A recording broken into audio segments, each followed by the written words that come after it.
পৃথিবীতে বেঁচে থাকা প্রায় অধিকাংশ মানুষের একটাই অভিযোগ, আর সেটা হচ্ছে মানুষ স্বার্থপর, মানুষ প্রতারক এবং ধোঁকাবাজ।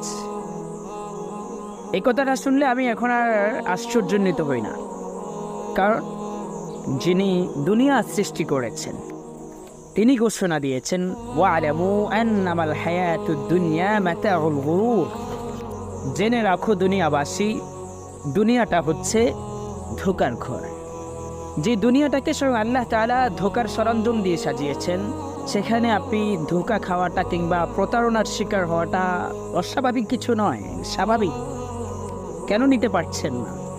আমি মনে করি আমাদের সবারই উচিত আমাদের জীবনের যে প্রাপ্তি অপ্রাপ্তিগুলো রয়েছে সেগুলোর হিসাব না মিলিয়ে জীবনে যা পেয়েছি কিংবা যা অর্জন